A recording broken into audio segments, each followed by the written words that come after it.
And we are recording on Wednesday, August 27th, 2025 at 11:08 a.m. Eastern Time with Dr. Roger Hodkinson, who's been on here a zillion times before. I think the first time he came on was 2020 or so, so you're one of the original guests. But we've talked about everything under the sun, and what you were just saying beforehand, which does seem to be the underline in neon, is the ability, the real, and then not in an abstract sense, but rather in a medically diagnostic manner, way to avoid and outright sidestep another pandemic based purely on fear, which is what we saw with the last one. And but it's going to be, as you said, it's going to be a lesson in molecular diagnostics, and it'll be a lesson for me as well. And so with that, Dr. Hodgkinson, I'm going to hand it over to you, and you take this in any way you want. Well, thank you, Tommy. And if I may say, somewhat tongue-in-cheek, if I was one of your first uh, interviewees, I take credit for your subsequent success. It's all yours. It's all yours. You can have as much as you want. Well, it's wonderful to be on, Tommy, and I admire your spunk. Um, I've been around the COVID world for 5 years now, and by virtue of my background as a pathologist, I'm the kind of guy that's really tired of whining about COVID and all the things that happened. I want solutions. We need to make sure that this terrible event never happens again. And if I could underline the reason, one of the main, if not the main reason why this accelerated in such an inappropriate way, it's because of that graph that was always shown in the morning paper and on news feeds, showing the logarithmic increase in the number of what they called cases. Well, a case in clinical medicine is not someone with happens to have a laboratory result. A case is someone who is sick in front of you. They've got a fever, they're coughing, whatever, sore throat. That is a case. A case is certainly not a false positive with the test that was used globally in order to theoretically identify people with COVID-19. So, in order to elaborate on that more specifically, let me launch into a very brief seminar, you might say, on molecular diagnostics and how we go about identifying bugs by virtue of their genes. In medicine, it's dogma that DNA in the chromosomes of the nucleus codes for little bits of copies of that called RNA that go out into the cytoplasm and then make the proteins and enzymes that make your cells tick. That's dogma. Um, and the genes in the DNA, there are millions of letters of the genetic code in each of the chromosomes. But there are only four letters of the genetic code. For simplicity's sake, they're called G, C, A, and T. Only four letters in the genetic code. And it's the arrangement of those letters that determines the protein that's eventually made. It's important to recognize that the double helix, two strands that twist around each other, only works because two of those letters bind together, but not to the the remaining two. G always binds to C, and A always binds to T. And that allows the double helix, the golden helix of Watson and Crick, uh, to, to function. Now, within those millions of letters of the genetic code, there are always multiple short sequences of those letters that are unique to that particular organism. We call that that list a signature sequence, contiguous letters, usually only 12 or so, that incontrovertibly diagnose a butterfly from a rhinoceros, for example. You don't have to sequence the entire genome, and it's public domain. Everyone knows the unique sequences. It's in a repository called GenBank. So the name of the game in molecular diagnostics is to identify those 12 letters in order to come up with an answer as to what's going on in infectious disease. There are only really two main ways of doing it. The one that was used during the pandemic and is still the global workhorse, and no one can criticize them for using it as a method. It's how they used the method that was to a certain extent the problem. No one can accuse them of using, you've heard the word PCR, as a way of diagnosing things, because that's all there is, Hmm. essentially. That's all that's available. What what the so-called PCR method involves, first of all, PCR stands for polymerase chain reaction. It's merely a way of making more of the stuff. It is not a way to identify anything. It's making more of it so that you can then identify what you've made more of. That is what it's been called the PCR method, but it's not, that is not the method that was actually used. After you've made more of it, you then have to identify it. Hmm. And the way it's identified currently is what's called a probe. A probe is merely a mirror image molecule of what you're trying to detect, those 12 letters. So you create if you like, a lock and key mechanism. The key is meant to open the lock because it's complementary to what you're trying to find. The big problem is, as we're all aware in our lives, sometimes the right key opens the wrong lock because there's some similarity. And that was the problem with the way testing was done during the COVID pandemic. Excuse me. It's what's called a partial stick. If of those 12 letters that you're trying to identify, only 6 of them are present in the sample that you're testing, well, the mirror image molecule is a mirror image of half of those, and the two stick together. And conceptually, a light bulb goes off and you have a theoretical positive. It's actually a false positive, but the point is you don't know it's a false positive. All you know is that conceptually, the light bulb has gone off. You don't know that it's not 100% stick. It's only 50% that's sticking together. And that leads to the notorious false positive rate that was experienced during COVID. Up to 90% or more of people who were perfectly well, who did not have COVID, were being called cases because of false positives with the method that was being used. That, of course, created what everyone's calling a pandemic of fear.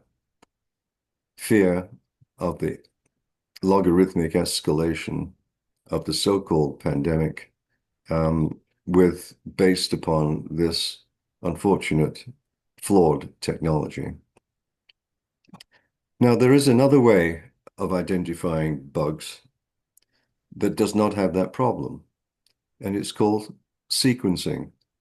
Instead of assuming that you found those 12 letters because of a light bulb going off that with no confirmation, instead of that, sequencing involves looking for the actual letters that you're trying to identify, the 4 letters G, C, A, and T, and have that analysis come out of what's called a sequencing machine. That methodology was first discovered by Fred Sanger 30 odd years ago, for which he got a Nobel Prize. And it's recognized as the gold standard of identifying anything because it's incontrovertible accuracy. The big problem with Sanger sequencing is that you can only test for one sequence at a time. That's not real medicine. When you present to your doctor with a sore throat or diarrhea or a sexually transmitted disease, you present with what we call a syndrome. You have a mixture of symptoms and signs on examination that identify that you do have an infection, but it does not give you the answer as to what the cause is, because a sore throat, for example, could be caused by maybe a dozen different bugs. Diarrhea the same way. Real clinical medicine is called the unknown, trying to figure out exactly what the cause is from all the multiple possibilities. So what we bring to the party in our company, Multiseq, Multiseq. Our website, by the way, is multiseq.bio. Um, Anyone can visit that website for education on what we have. The, the beauty of what our international patent portfolio allows is to do multiple tests in the same tube at the same time using that gold standard, FDA recognized gold standard of Sanger type sequencing.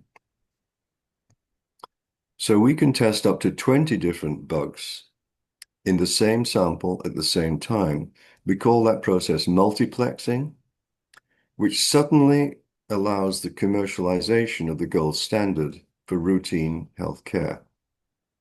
Because we're testing all these possibilities simultaneously in the same tube at the same time, which brings the cost down dramatically into the realm where it becomes a business. And that's what we're about to commercialize in Greensboro, North Carolina, in the Multiseq lab. Now, I'd like to give a little historical perspective here on infectious disease. Louis Pasteur would feel perfectly comfortable walking through a big modern lab like LabQuest or LabCorp or Quest. He would see all these petri dishes growing bugs, and he'd know exactly what was going on. That's how old that technology is in common use in large laboratories, resulting in delays. But more importantly, the term microbiology lab is a misnomer. When you send a sample in to a so-called microbiology lab, all they're really looking for 95% of the time are the bacteria that can cause your problem, not the viruses or the parasites or the fungi. Almost exclusively just the bacteria. That's not good medicine to have a delayed result that doesn't really cover the waterfront of all the bugs that can be causing your problem. So we think this is a dramatic advance in the quality of healthcare to be able to do it cost effectively. And we are currently applying for FDA approval for our first panel, which is in sexually transmitted diseases. Just as a little side comment here on sexually transmitted diseases, there are really two main ways of presenting. One is with a discharge and the other is with an ulcer. And at the present time, the test really looks at, that's widely available, uh, just through the other method that I talked about, PCR and probes. It really is just looking for three organisms: gonorrhea, chlamydia, and one other pathogen. So um, that's the current state of the art. We consider this a very disruptive technology that is as disruptive in medicine, just to give the big picture, as disruptive in medicine as MRI was in radiology.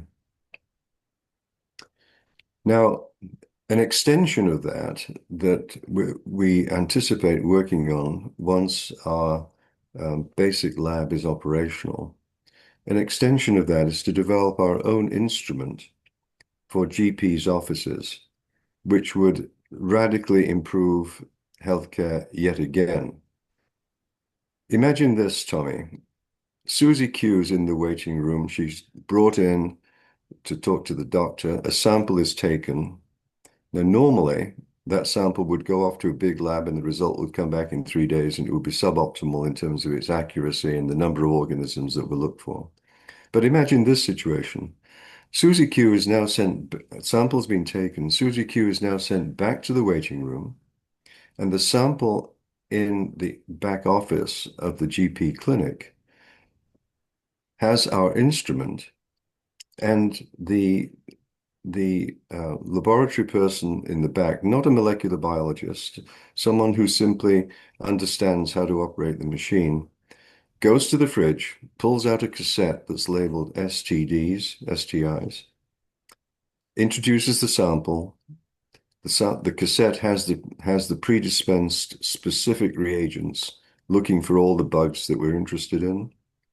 The cassette is placed in our machine, a button is pressed, and 30 minutes later, a comprehensive report of the bugs that we were looking for comes out.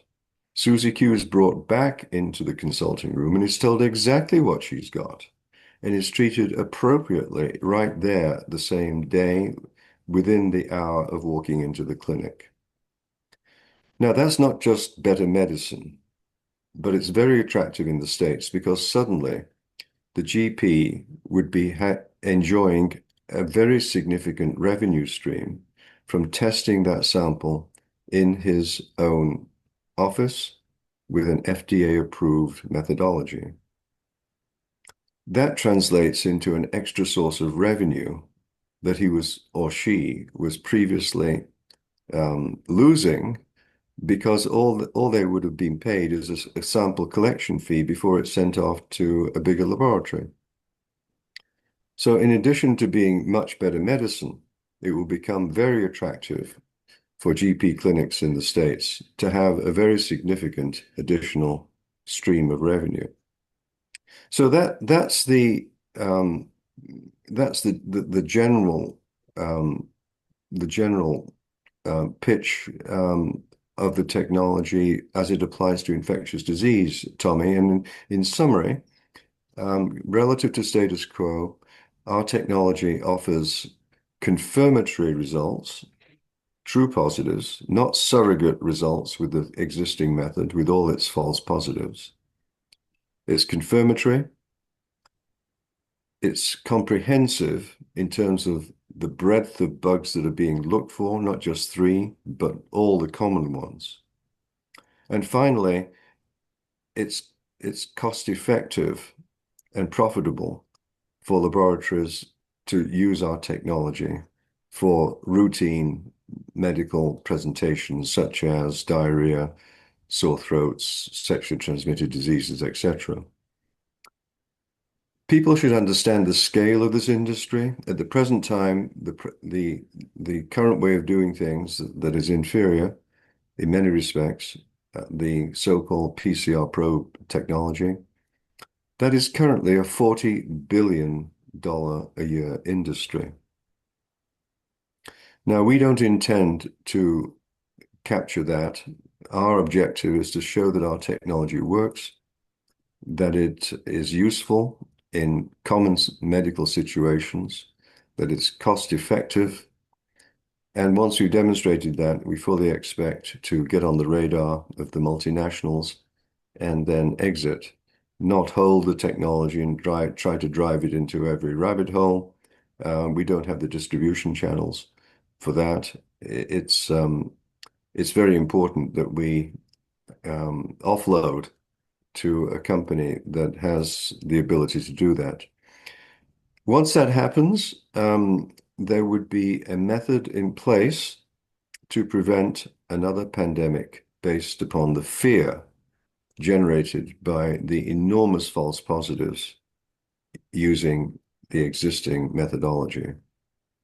So that's where we're at. I would say one other thing, and that is, of course, we're a business, multiseek.bio. We are looking for high net worth investors at the present time. And if anyone listening has interest and considers themselves fortunate to be in that high net worth category, we would be very interested in speaking with you. And the contact information will be appearing on the screen that you'll be seeing. And for people So listening who aren't watching, the contact information is Roger, Roger, at multiseq, multiseq.ca. That'll be in the description, that'll be on the screen, but for the people who are listening. that's right. Now, with all that being said, we're being very prudent in how we develop this technology. And sorry, and for people who are going to forget that and they're not writing it down, if you watch my podcast, you know it's Tommy's podcast. Just email me, Tommy's podcast at Gmail, and I'll link you up with Roger. So let me continue with this, hopefully not perceived as a diatribe, but as an educational piece. I hope what I mentioned was intelligible. I do shows because I want to do them. I stopped very early on doing what I think people want to hear, so I don't care. You keep going. I like it. I think you'll love the next segment, Tommy, and hopefully your listeners will too. You and I look different. Our genes are different. Our genes are programmed to produce not just the way we look, but the way we function at a cellular level. Now, our immune system has one principal function, and it's not to fight disease. That's an application of the system. Our immune system is there for one reason and one reason only. It's to make sure that it kills everything that it finds that is not you or not me. If you give me a kidney, my immune system doesn't like that and it rejects it. The immune system is constantly on patrol 24/7 for 80 odd years, successfully killing not just bugs, which are penetrating our bowel mucosa all the time, and we don't die of a septicemia until we're in our 80s. It's also looking for cancer 24/7 at the very earliest stage of cancer's evolution, because cancer is different. It's mutated. That's why it's a cancer. It is not you. And the immune system is constantly looking for the very small clusters of cancer that we're probably developing all the time, every day, with miraculous efficiency, knocking them off silently, and you don't know anything about it. Of course, the system's not 100% perfect, but it's pretty damn close. Sometimes a cluster is missed and it does grow and it causes a cancer with a lump and symptoms that might eventually kill you. The future of oncology, the holy grail of oncology, is to identify a cancer at the very earliest stage. Everyone's heard of the phrase, quote, "we caught it too late," close quotes. Everyone's heard of that. Mhm. What is needed is a test that identifies cancer as being present before you get symptoms. When it's still small, when it hasn't metastasized, and when there's a much better chance of killing it because it's escaped the control of the immune system. That general method has received a name that you will be hearing a great deal about in the next few years. It's called the liquid biopsy. The liquid biopsy is simply a blood sample. It's a blood sample in which we look for the exquisitely low concentration of mutations that are leached out of a cancer somewhere. Now, we're talking about extremely low concentrations here. For those that are familiar with technical jargon, um, the units of weight go from grams to milligrams to micrograms to nanograms to picograms. A picogram is 1/trillionth, Yeah. 1/trillionth of a gram. We are the only company able to identify picograms of mutations that have leached into the blood, and not just identify it, but be sure that it's there. A confirmatory sequence of letters that we know is truly, truly positive. So in the future, in the near future, subject to clinical trials, people will have a blood sample taken on a regular basis, perhaps every 6 months, every year, to be determined. And we will look for those mutations at exquisitely low concentration that are present in the blood. At that time, you feel perfectly well. You have no symptoms. There's no lump. There's nothing on imaging.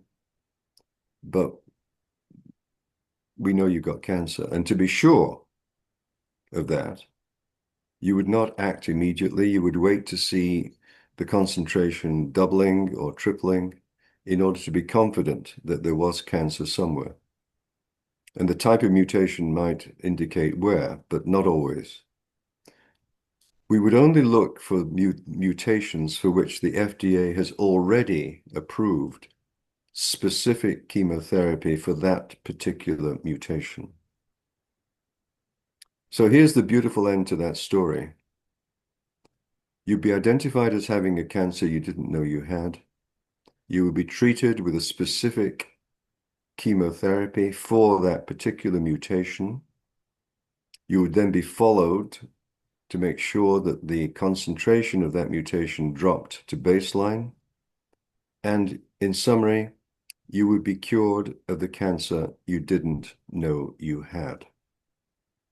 Now, that is a most remarkable change in oncology. Hmm. To demonstrate that that's not wishful thinking, a version of that is currently in use in the States in larger centers, and it works like this. You've had the cancer removed. The cancer has been examined by pathologists, and the predominant mutation is identified.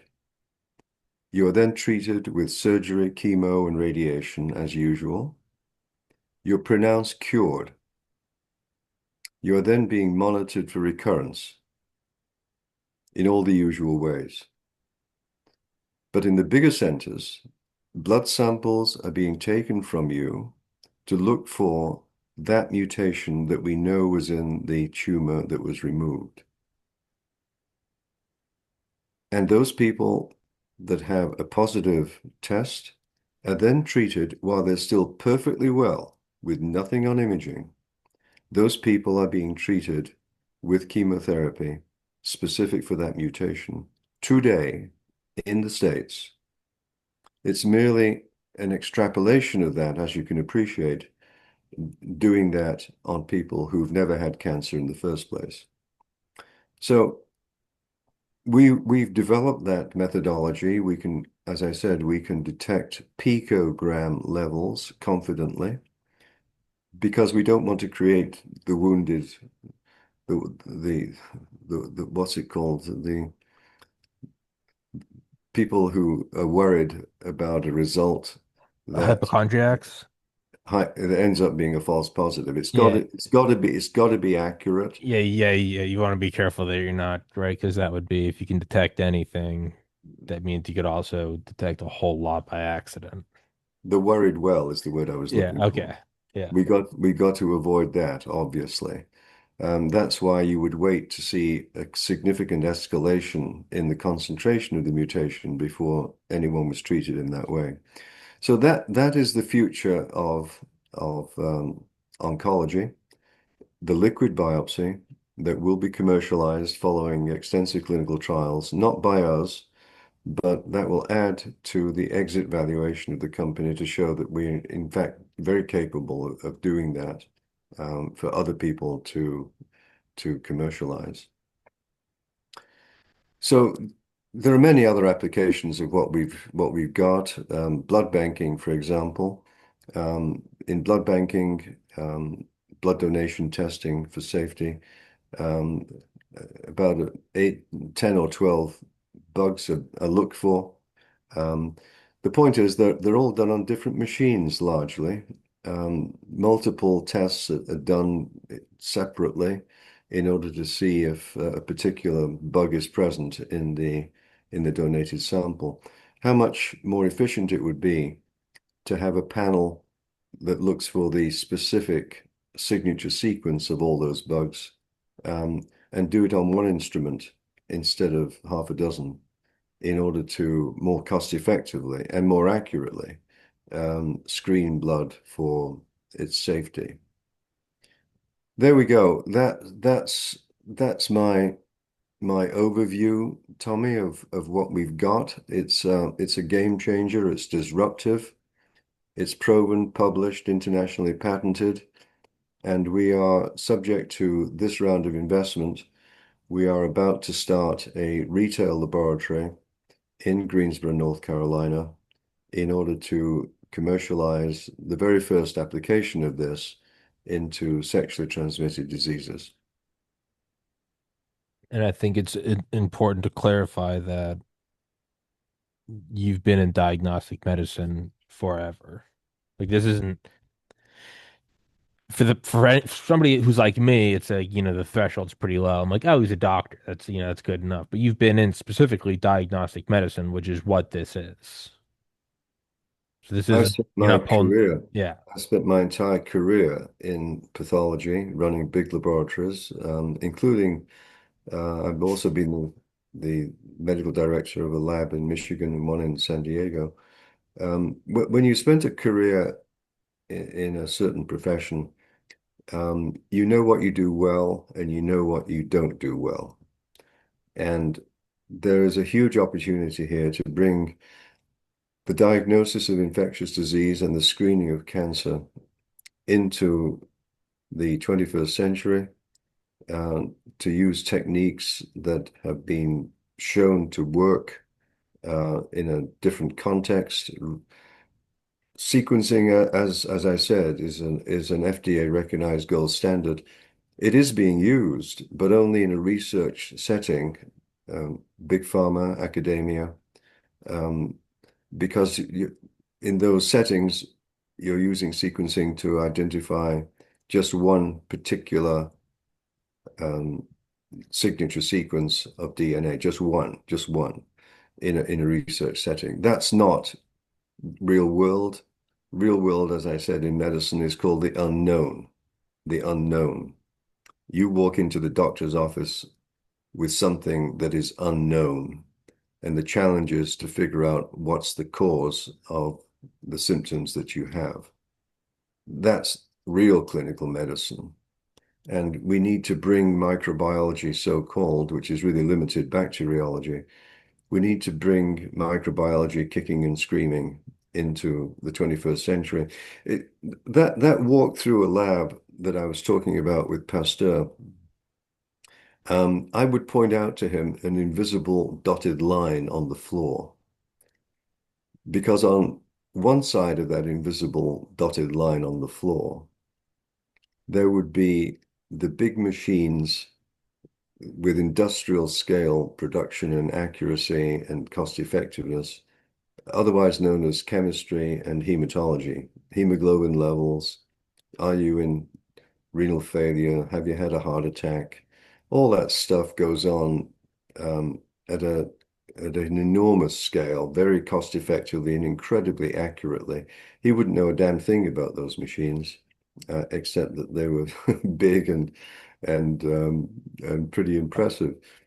But on the other side of that dotted line, there, as I said, there would be largely activities going on that he understood intuitively. Hmm. Petri dishes, culture, incubators, microscopes. Um, that's the huge difference in how those activities are going on in these big labs. One is industrial scale, deadly accurate, dirt cheap, and the other one, the other side, is delayed, expensive, and inaccurate. And here's an opportunity to transform the way a lot of infectious disease investigation takes place. It's an incredibly exciting time.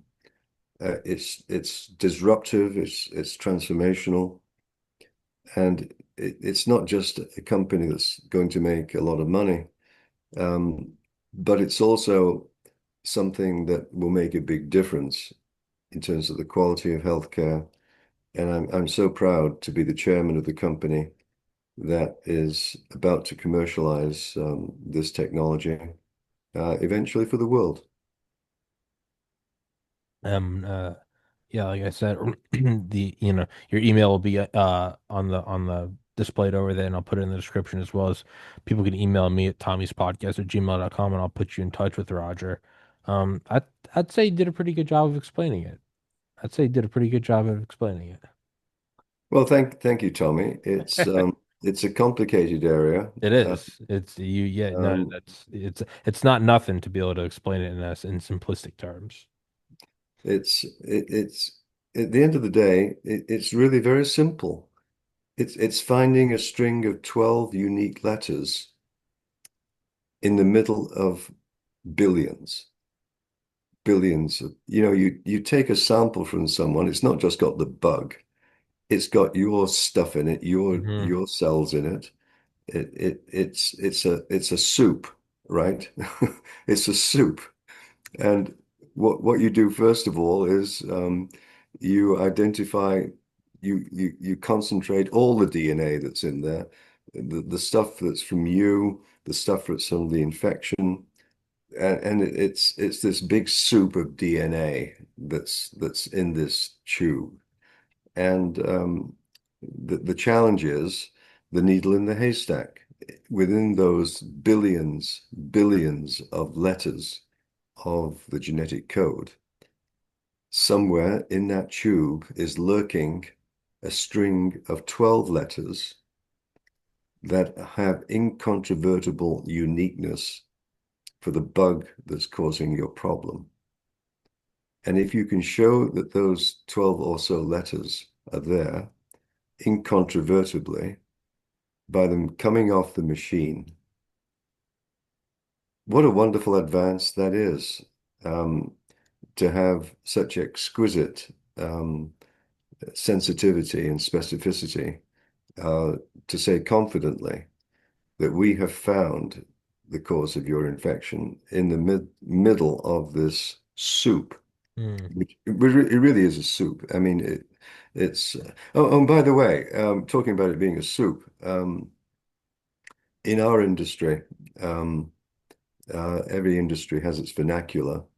Um, in our industry, we call the reagents the soup and the instrument the box. It's the soup and box company.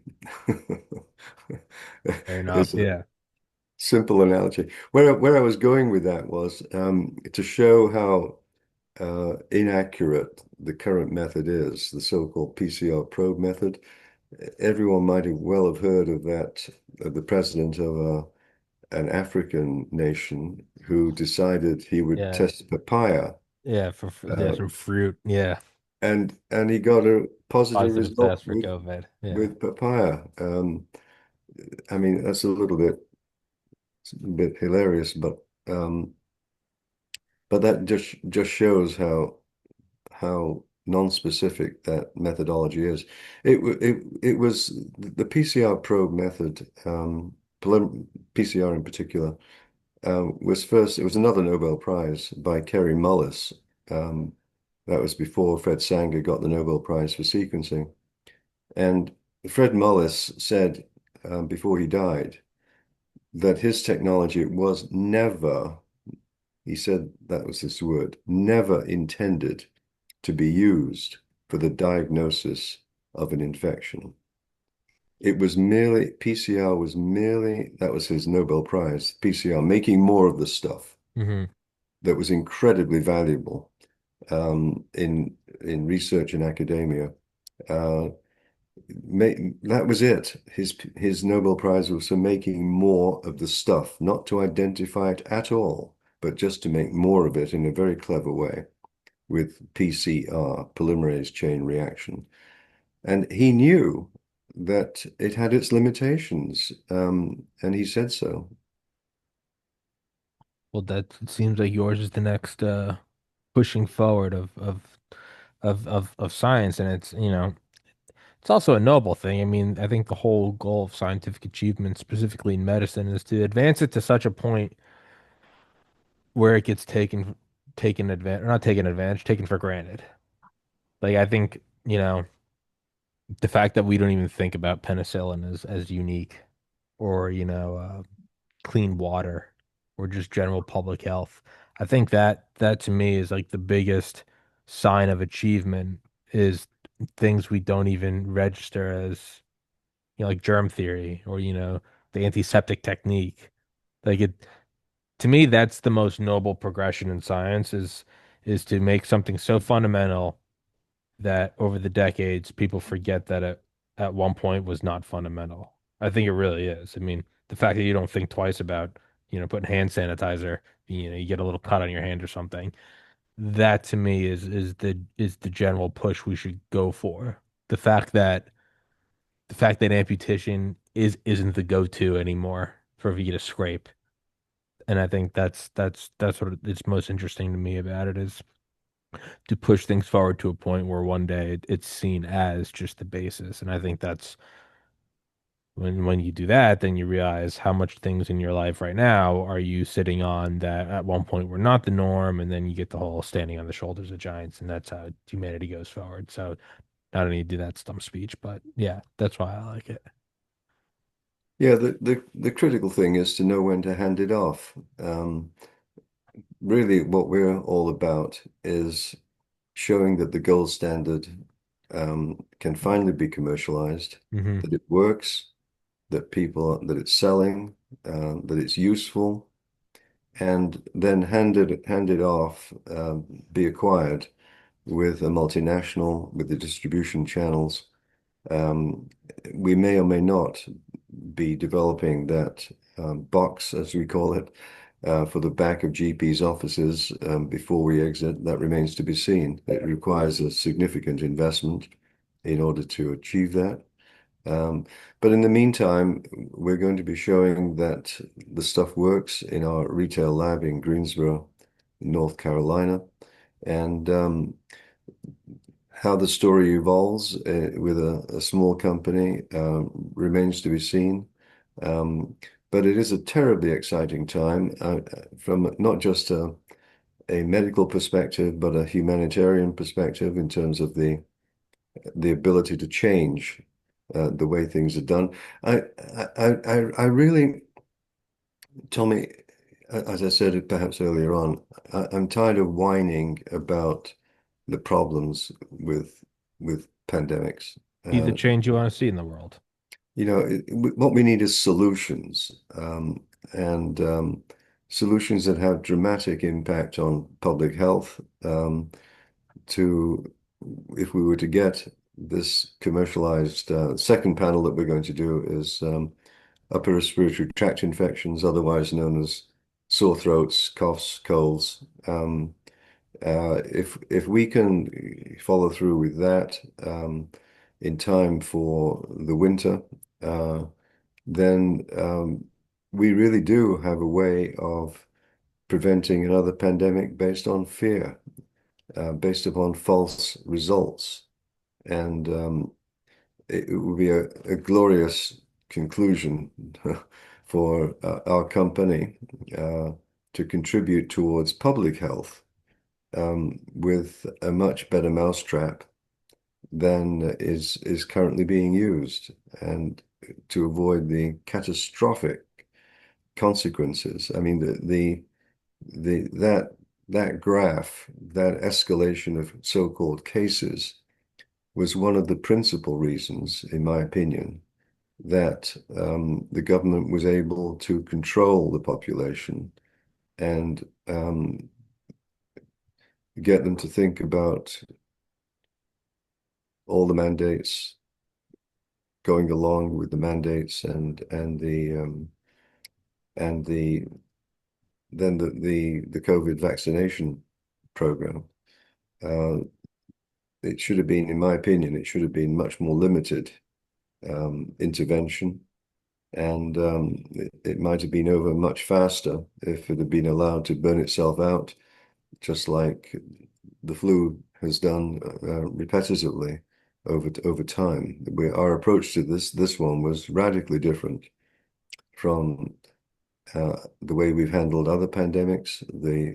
The method of handling it was in a manual on the shelf uh, in every Department of Health, Ministry of Health internationally.